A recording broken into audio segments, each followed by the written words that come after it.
Hi there, welcome to my channel, Katie's Bookshelf. I'm Katie and I'm here to chat to you today about a couple of books that I've read recently.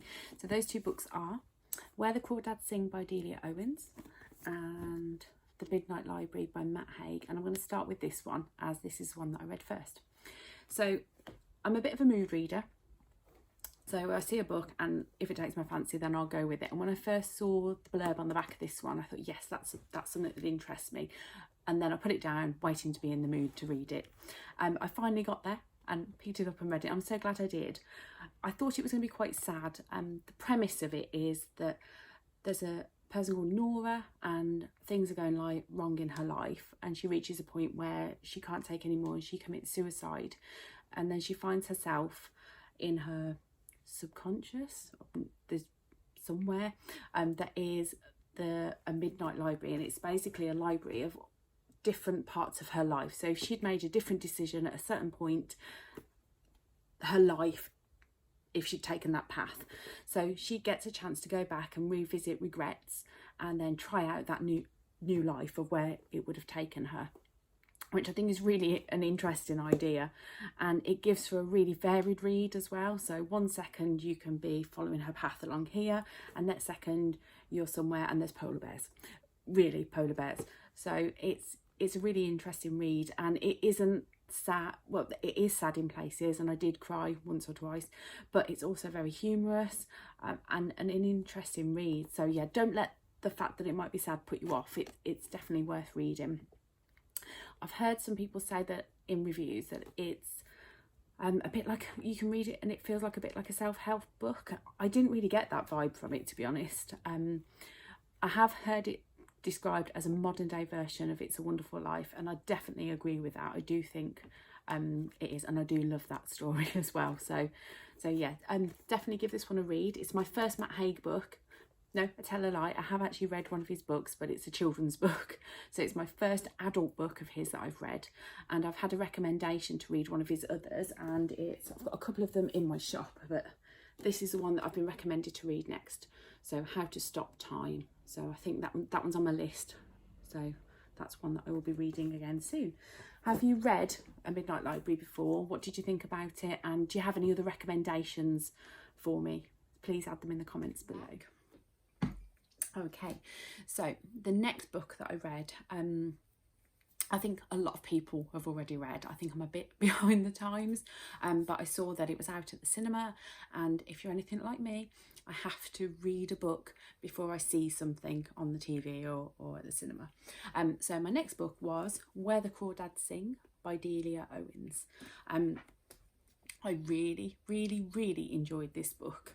In fact, I'm going to go out there and say that it's actually my favourite book that I have ever read. I'll read the blurb. Okay, so for years, rumours of the Marsh Girl have haunted Barclay Cove, a quiet town on the North Carolina coast. So in late 1969, when handsome Chase Andrews is found dead, the locals immediately suspect Kaya Clark, the so-called Marsh Girl. But Kaya is not what they say. Sensitive and intelligent, she survived for years alone in the marsh that she calls home, finding friends in the gulls and lessons in the sand. Then the time comes when she yearns to be loved. When two young men from town become intrigued by her wild beauty, Kaya opens herself to a new life until the unthinkable happens. So, yeah, I think the reason why I think it's one of my favourites is because it had a little bit of everything. There's a mystery in there, obviously, because we've got a murder, or a so-called murder, to investigate. So you've got that continually going through the whole book. And then you've got this intrigue of this girl, Kaya. Now, it does say it's set in 1969, but it actually also flicks between the 1950s to when Kaya's a younger girl, and she's abandoned by her family.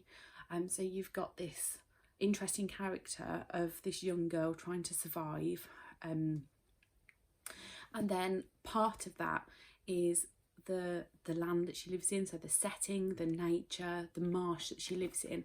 And I think some of the reviews that I've read have said that at times it can be quite slow, and I think this is the reason why, because the author takes time to really describe the setting.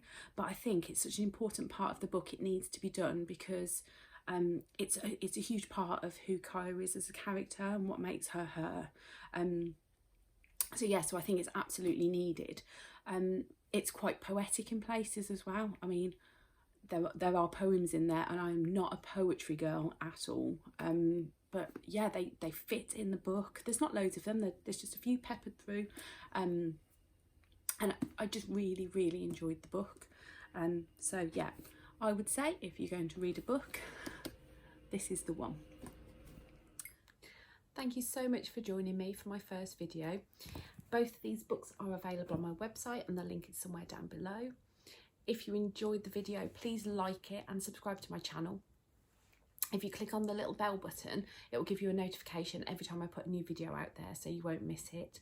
My next video will be a little chat about a Halloween book that I read, and also a little surprise book that I wasn't expecting, and also my first Christmas book of the season. So hope to see you again soon.